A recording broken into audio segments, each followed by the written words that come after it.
vous allez bien? Ravie de vous retrouver pour ce webinaire consacré aux dernières actualités sociales et juridiques.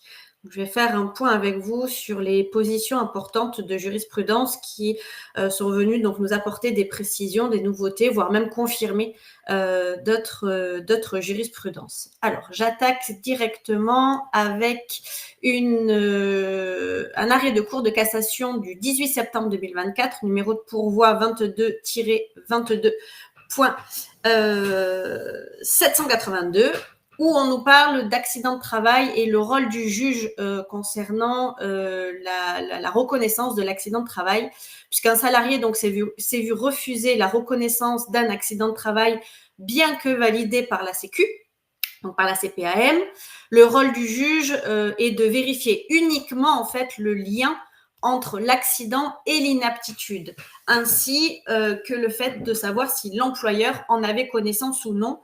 À aucun moment, on va aller demander au juge de se positionner sur la reconnaissance de l'accident du travail. Ça relève uniquement de la décision de la sécurité sociale, de la CPAM. Donc, je rappelle, quand la CPAM, du coup, reconnaît un accident du travail ou une maladie professionnelle, sans qu'elle ait été contestée par la suite ni quoi que ce soit, le juge prud'homal, lui, est obligé de suivre cette décision. Il ne peut pas remettre en cause l'existence de l'accident du travail ou de maladie professionnelle, ni de demander aux salariés de prouver à nouveau le caractère professionnel. Ça a des conséquences pour l'employeur, c'est que si l'inaptitude est d'origine professionnelle, il va y avoir ce qu'on appelle une indemnité spéciale de licenciement, c'est-à-dire qu'elle est doublée par rapport à l'indemnité légale. Il y a une indemnité compensatrice de préavis qui est due même si le préavis n'est pas effectué. Et il peut y avoir un impact aussi sur la gestion des risques professionnels dans l'entreprise. Pour ça, n'hésitez pas à contacter nos équipes, on peut vous accompagner sur le sujet. Attention, le juge ne se limite pas à suivre la sécurité sociale, la décision de la sécurité sociale. Il doit vérifier le lien de causalité entre l'inaptitude et l'accident du travail ou la maladie professionnelle, même s'il est partiel, que l'employeur ait été informé de l'origine professionnelle de l'inaptitude au moment du licenciement, pour qu'on s'assure qu'il ait bien suivi les bonnes règles en la matière. Donc, il faut vraiment faire attention. C'est un arrêt qui est important, puisque la reconnaissance, donc comme je vous disais, d'un accident du travail ou d'une maladie professionnelle, donc par la Sécu, n'est pas qu'une formalité administrative, elle engage directement le cadre juridique et toutes les obligations en cas de litige sur cette inaptitude. Donc il faut vraiment faire attention, puisque vous, en tant qu'élu du CSE, vous êtes aussi sollicité en cas d'inaptitude, pas sur l'inaptitude, vous n'êtes pas médecin, vous ne pouvez pas vous positionner d'un point de vue médical. Par contre, si recherche de reclassement il devait y avoir, là, vous devez être absolument consulté. Et si le salarié ensuite se tourne vers vous parce que des accords ou autres, c'est aussi important que vous ayez donc connaissance de cet arrêt. Qu'est-ce que nous avons d'autre? Nous avons un arrêt de la Cour de cassation du 11 septembre 2024, pourvoi numéro 22-18.629, qui vient nous parler ici de licenciement pour motif économique et le champ d'acceptation de la CSP, du CSP, pardon. Le contrat de sécurisation professionnelle, c'est un accompagnement spécialisé avec France Travail, donc anciennement Pôle emploi, qui permet d'avoir une meilleure indemnisation pendant un certain temps au chômage. Et du coup, en cas de licenciement pour motif économique, l'employeur doit proposer la CSP, charge ensuite au salarié d'accepter ou pas. Lors de l'entretien préalable, c'est là que l'employeur notifie au salarié le contour et le motif économique qui justifie l'éventuelle rupture donc, du contrat de travail. Attention, parce que pour la Cour de cassation, la seule transmission du compte-rendu de la réunion avec le CSE n'est pas suffisant. On sait très bien qu'en cas de licenciement pour motif économique, le CSE est avant tout donc consulté sur les mesures qui sont mises en place, sur donc les motivations du licenciement pour motif éco, sur les critères d'ordre de départ. Et le simple fait de fournir aux salariés pendant l'entretien préalable le compte-rendu de la réunion avec le CSE ne suffit pas à motiver le motif économique et à justifier du coup la rupture du contrat de travail. Comme les propositions de reclassement, il y a aussi l'énonciation du motif économique qui doit être personnalisée et caractérisée, permettant donc de justifier les conséquences des difficultés économiques invoquées sur l'emploi du salarié. À défaut, les juges vont retenir, et ont retenu là en l'espèce, la rupture comme dépourvue de causes réelles et sérieuses. Donc, on a une requalification du licenciement. Il faut donc faire attention sur la procédure et sur la motivation aussi du motif économique. On a un autre arrêt, même plusieurs arrêts en date aussi du 18 septembre, numéro de pourvoi 23-10.80 et 23-12.446, qui viennent nous parler, dans un premier temps, du non-respect du temps de pause, qui cause automatiquement et nécessairement un préjudice aux salariés.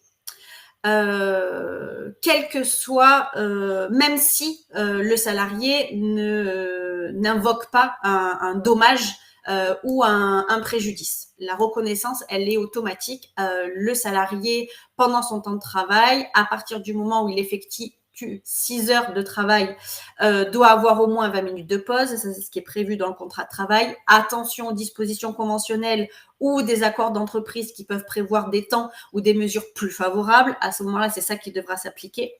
Donc, à partir du moment où le temps de pause n'est pas respecté, automatiquement, ça cause un préjudice et donc les juges vont retenir ce préjudice. Dans l'autre arrêt, on nous parle aussi du non-respect des durées maximales du travail qui ouvre droit aussi à une réparation automatique. À ce moment-là, concernant la charge de la preuve, je vous rappelle que c'est à l'employeur de justifier que les durées maximales ont été respectées. Je vous rappelle que, sauf dérogation, les durées maximales sont de 10 heures par jour, 48 heures par semaine ou 44 heures sur 12 semaines consécutives.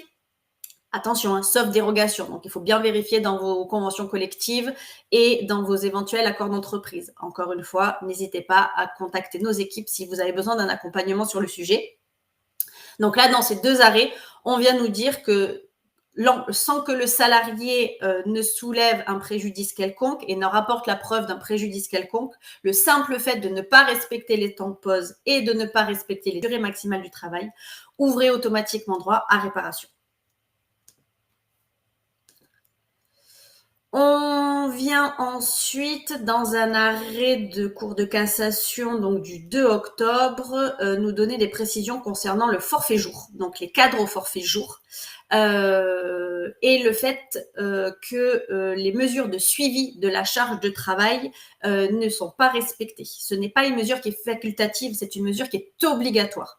Pour être valide, une convention de forfait annuel en jours, donc les fameux 218 jours, 217 plus la journée de solidarité, doit être encadrée par un accord collectif. Soit c'est quelque chose qui est prévu dans la convention collective, soit il y a un accord d'entreprise qui permet donc d'encadrer le recours à la convention de forfait annuel en jours.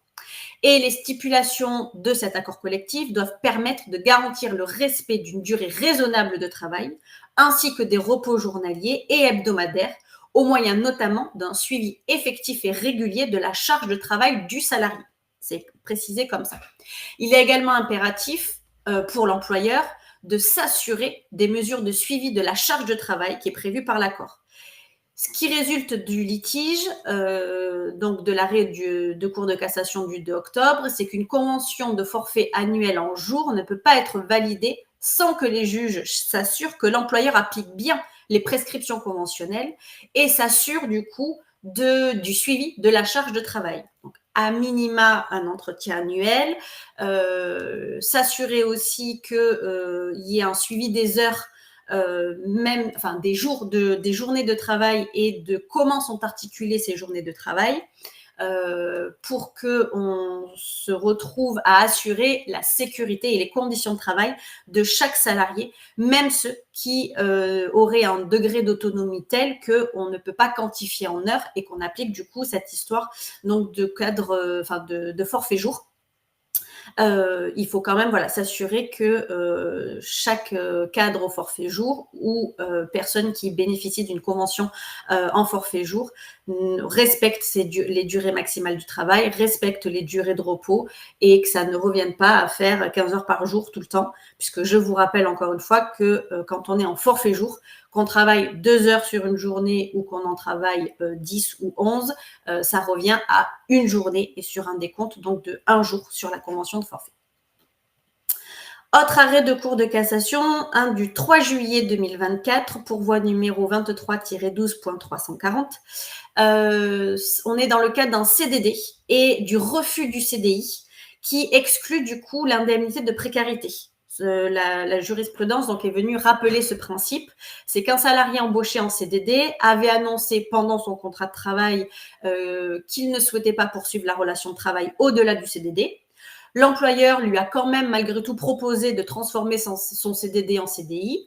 Le salarié a refusé et du coup, l'employeur n'a pas versé l'indemnité de précarité. À juste titre, puisque dès lors que l'employeur propose au salarié d'être embauché en CDI, le salarié a le droit de refuser, c'est pas un souci. Par contre, il ne pourra pas prétendre à l'indemnité de précarité. Le simple fait pour un employeur de proposer un CDI à l'issue d'un CDD et d'avoir un refus de la part du salarié exonère l'employeur de verser donc la prime de précarité. Je vous rappelle que je fais une petite pause pour vous permettre donc d'assimiler tous ces arrêts et je vous rappelle que vous pouvez me poser vos questions qui seraient en lien avec les arrêts dont je viens vous parler via la petite capsule de chat qui est en bas de votre écran. Vous tapez votre message, moi j'en prends connaissance et je vous réponds donc au fur et à mesure. On a un autre arrêt du 2 octobre 2024, pourvoi numéro 23-14.806, qui vient nous reparler de la fameuse loi d'ADU 2 et de la réforme concernant l'acquisition des congés payés pendant une période d'arrêt de travail. Là, en l'espèce, c'était une période d'arrêt de travail d'origine professionnelle. Je rappelle qu'avec cette fameuse loi d'ADU 2, avant cette loi, seule la première arrêt de travail première année d'arrêt de travail, suite à un accident de travail ou une maladie professionnelle donnait lieu à l'acquisition de congés payés et que depuis le 24 avril 2024 et l'entrée donc en vigueur de la loi d'ADU, ce n'est plus le cas et il n'y a pas, mais la loi par contre n'a pas prévu de rétroactivité concernant la suppression de cette limite d'1 an. Donc au 24 avril 2024, quid des affaires en cours? La Cour de cassation est venue considérer que concernant un litige opposant un bénéficiaire donc, du droit à congé à un employeur, le juge peut assurer le plein effet du droit européen, puisque c'était la norme supérieure qui était déjà applicable, et laisser de côté la règle nationale. Le salarié, donc en arrêt suite à un accident du travail ou une maladie professionnelle, peut donc prétendre à ses droits à congé payé pour une période plus importante qu'1 an, même pour les affaires antérieures à la fameuse loi d'ADU 2. Donc là, c'est un arrêt qui est très important puisque justement, on se posait la question quand la loi est parue du principe de rétroactivité. La Cour de cassation est venue donc imposer la norme supérieure qui est donc la norme européenne par rapport au droit français. Comme la norme européenne existait déjà en amont, on peut l'appliquer et le salarié du coup peut s'en prévaloir pour faire demander donc la régularisation de son droit à congé pendant un arrêt de travail, même d'origine professionnelle. Concernant maintenant une affaire de préavis, on a un arrêt de Cour de cassation du 3 juillet 2024, pourvoi numéro 22-23.672, où il était question de savoir si on appliquait le préavis prévu dans le contrat de travail ou celui de la convention collective si les deux sont différents. C'est pas toujours simple de déterminer la durée d'un préavis, surtout quand le contrat de travail et la convention collective prévoient des durées différentes. Le motif de la rupture va alors avoir un impact. C'est-à-dire qu'en cas de démission, si le contrat de travail prévoit des dispositions plus favorables que la convention collective et donc un préavis plus court, il faut l'appliquer. Par contre, en cas de licenciement, il faut appliquer le préavis plus long entre le contrat et la convention collective, car c'est ce qui est le plus favorable pour le salarié. on applique toujours en fait le principe de faveur, ce qui va être plus favorable pour le salarié. Là, on avait une convention collective qui prévoyait, je vous donne un exemple, 3 mois de préavis, et il y en avait 2 dans le contrat de travail. La disposition était plus favorable pour le salarié qui réclamait donc une indemnité compensatrice de préavis. Ici, donc, il fallait écarter le contrat de travail et appliquer la durée conventionnelle de préavis puisqu'elle était supérieure. Et donc, cela permettait aux salariés de bénéficier d'une indemnité compensatrice de préavis de 3 mois et pas de 2.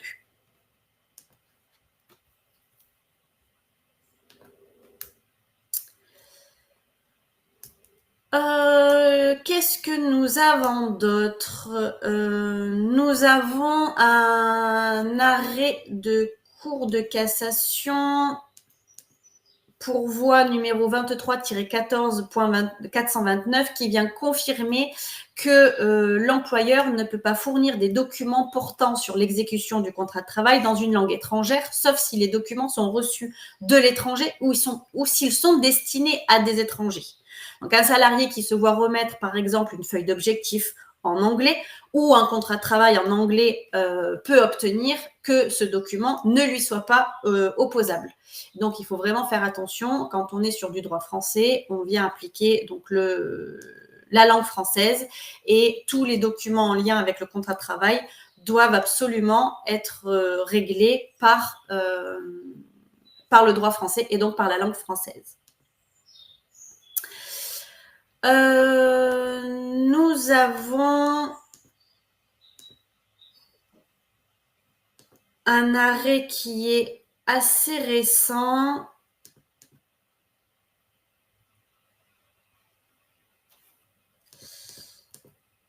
Qui vient donc nous rappeler que travailler durant un arrêt maladie ne donne pas lieu au paiement de salaire, mais à des dommages et intérêts. On vient nous dire donc le congé maladie implique une suspension du contrat de travail. Si le salarié est contraint de travailler durant cet arrêt, la responsabilité de l'employeur peut être engagée, ce qui va entraîner alors le paiement de dommages et intérêts et pas le paiement de rappel de salaire. Il faut vraiment faire très attention dans les demandes qui sont faites. On a un arrêt de Cour de cassation du 2 octobre 2024, pourvoi numéro 23-11.582, qui vient préciser cette demande. On a aussi un arrêt du 2 octobre, numéro de pourvoi 23-20.560, qui vient nous parler de congé sabbatique et où on vient rappeler à l'employeur qu'il faut bien répondre aux salariés parce que lorsque donc le salarié souhaite partir en congé sabbatique, lui, il doit en faire la demande auprès de son employeur au moins 3 mois avant la date de départ. L'employeur a alors 30 jours pour répondre et à défaut, l'acceptation est tacite. Cette règle, on se demande si elle vaut aussi lorsque la demande est faite moins de 3 mois avant le départ en congé et la Cour de cassation donc, est venue répondre par l'affirmative. Le salarié n'est alors pas considéré comme absent, mais bien comme étant en congé sabbatique à partir du moment où l'employeur ne lui a pas répondu, quand bien même il aurait fait sa demande moins de 3 mois avant.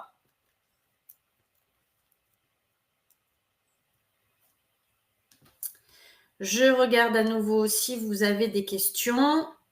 N'hésitez pas à me taper vos questions par message en bas de votre écran.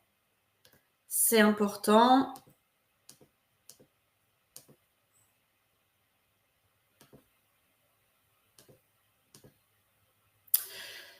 Petite nouveauté que j'ai lue ce matin en faisant des recherches sur le site Amélie, donc sur le site de la Sécurité sociale. On a certaines caisses, certaines CPAM, pas toutes, donc il faut faire attention, qui ne prennent plus en charge les samedis et les dimanches en cas de prolongation d'arrêt de travail. Alors, je m'explique un petit peu parce que c'est un peu bizarre et ça ne s'applique pas à toutes les caisses, donc il faut vraiment voir ce qui s'applique dans vos caisses respectives.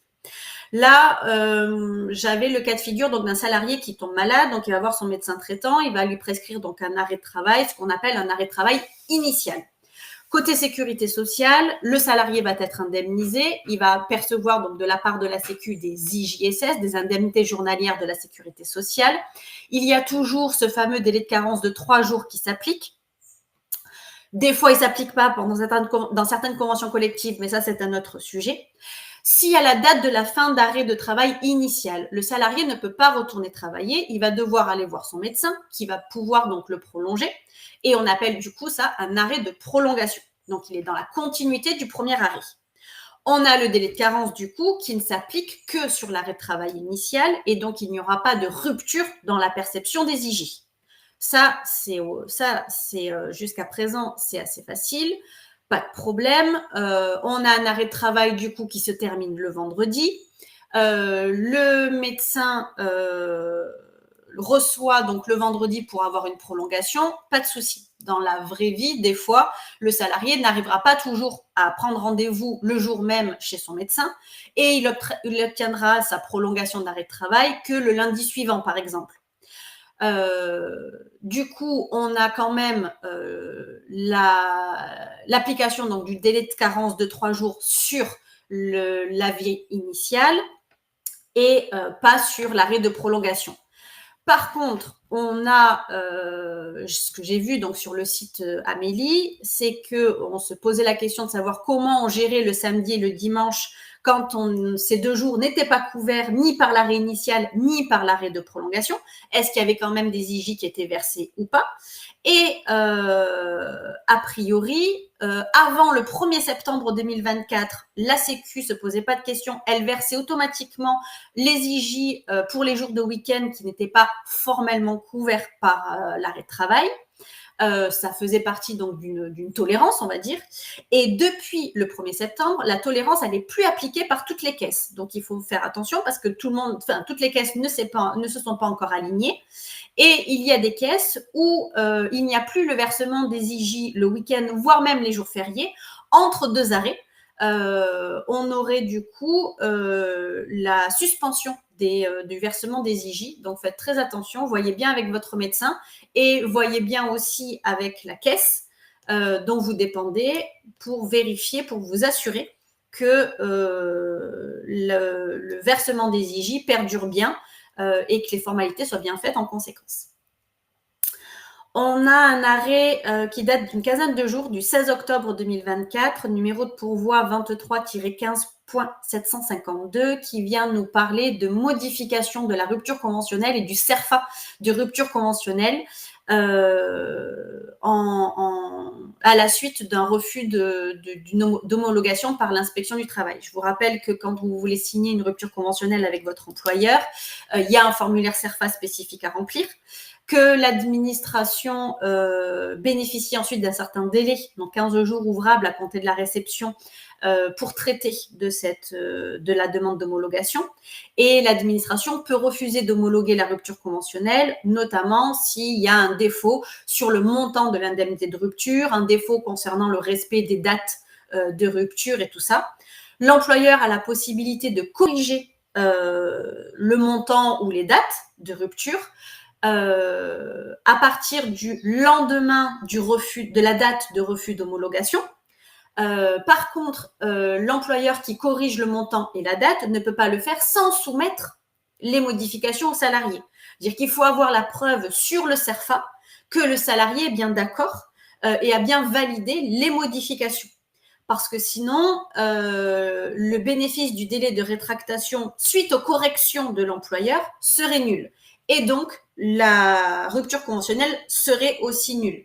Donc, il faut bien soumettre toute modification de la rupture conventionnelle au salarié et laisser de nouveau passer le délai pour l'inspection du travail et le délai de rétractation. Donc, ça veut dire qu'on a un courrier qui mentionne donc le refus du salarié, le refus de la DRITS, de l'inspection du travail, pour homologuer la rupture conventionnelle. Au lendemain de cette date, on refait la rupture conventionnelle. Et moi, je vous encourage donc à refaire la totalité du CERFA avec du coup les bons montants, les bonnes dates, enfin toutes les anomalies qui avaient été soulevées par l'employeur, de refaire signer la rupture conventionnelle du coup au salarié et ensuite de la retélétransmettre à nouveau pour être sûr que ça passe bien et qu'il n'y ait pas de soucis par rapport à un éventuel donc, refus d'homologation et à la vérification donc, que le salarié a bien validé les modifications.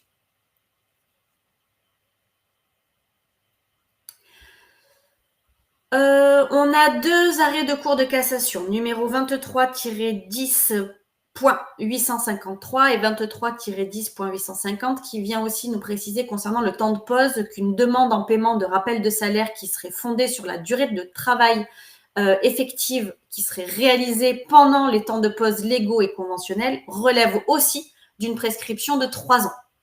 Voilà, on était venu statuer sur cette durée. Il y avait un litige concernant la prescription. Donc, on vient bien nous dire que le temps de pause, la prescription était de 3 ans. Concernant la discrimination syndicale, cette fois, on a un arrêt de Cour de cassation pour voie numéro 23-15.636 qui nous dit que l'existence d'une discrimination n'implique pas nécessairement une comparaison avec la situation d'autres salariés qui auraient obtenu des promotions ou des augmentations. Là, on était dans le cas d'un salarié qui n'avait jamais connu aucune évolution de carrière, qui n'était pas positionné de la même façon par rapport aux autres salariés engagés en même temps que lui et qui n'avait vu aucune de ses candidatures pour d'autres emplois qui avaient été retenues. Il y avait eu des éléments de fait laissant supposer l'existence d'une discrimination puisqu'il appartenait à un syndicat. Et on vient nous préciser que c'était à l'employeur d'apporter des éléments objectifs étrangers à toute discrimination pour le prouver voilà, qu'il n'y avait pas eu de discrimination syndicale. Concernant le contingent annuel d'heures supplémentaires, je vous rappelle que tout salarié à temps plein peut effectuer des heures supplémentaires à la demande de l'employeur, que la convention collective qui est applicable dans votre entreprise peut prévoir un contingent d'heures supplémentaires qui est différent selon ce qui a été négocié dans les conventions collectives, qu'à défaut d'accord collectif, ce contingent annuel d'heures supplémentaires est fixé à 220 heures et qu'en aucun cas il n'est possible de dépasser le fameux contingent de 220 heures par un autre biais qu'un accord collectif qui aurait été aussi régulièrement déposé. Donc, par exemple, là en l'espèce, une simple note de service ne suffit pas à déroger. Il faut absolument un accord collectif. Et aujourd'hui, on sait que les accords collectifs doivent automatiquement être déposés sur la plateforme prévue à cet effet. Donc, il faut vraiment faire attention à tout ça. Hop, je regarde de nouveau si vous n'avez toujours pas de questions. Donc, c'est que les explications, je l'espère en tout cas, sont suffisamment claires, que ça n'amène pas d'observation particulière de votre part. Je fais une dernière jurisprudence, une du 18 septembre rendue par la Cour de cassation sur un numéro de pourvoi 22-24.363, où ici, il était question de savoir si un salarié déclaré inapte à son poste de travail par le médecin du travail, est-ce que l'employeur pouvait lui annoncer dans la foulée qu'il était licencié pour inaptitude. Attention aux procédures, au respect des procédures. L'employeur ne peut pas manifester sa volonté de rompre le contrat de travail d'un salarié, même s'il est déclaré inapte à son poste avec dispense de reclassement, avant de l'avoir reçu en entretien préalable. À défaut, le licenciement verbal est sans cause réelle et sérieuse. Donc, il faut vraiment faire attention, même en cas d'inaptitude qui est rendue par le médecin du travail, même s'il y a une absence, une impossibilité de reclassement, l'employeur doit absolument respecter la procédure de licenciement. Donc, il reçoit l'avis d'inaptitude par le médecin du travail, il voit qu'il n'y a pas de reclassement possible, il informe de l'impossibilité de reclassement les élus du CSE, s'il y en a, et il convoque donc le salarié à l'entretien préalable. Il respecte bien les délais. Lors de l'entretien préalable, il va effectivement reprendre ce qui est mentionné dans l'avis d'inaptitude du médecin du travail. Il va préciser qu'il y a toute absence de reclassement et que du coup, à l'issue d'un délai de réflexion aussi qu'il doit respecter, il fera part donc de sa décision. À la suite du délai de réflexion légale, le salarié recevra sa notification de licenciement où il fera état donc de l'inaptitude. Si on ne respecte pas cette procédure, le licenciement pourrait être requalifié sans cause réelle et sérieuse, quand bien même il y aurait l'inaptitude qui aurait été reconnue.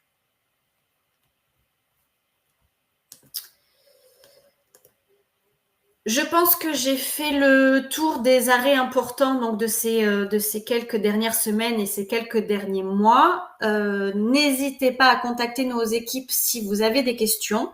Vous pouvez retrouver ce webinaire sur notre site et sur notre chaîne aussi YouTube. Et en attendant, je vous souhaite une bonne journée. Au plaisir de vous revoir le mois prochain pour nos prochains webinaires. Bonne journée.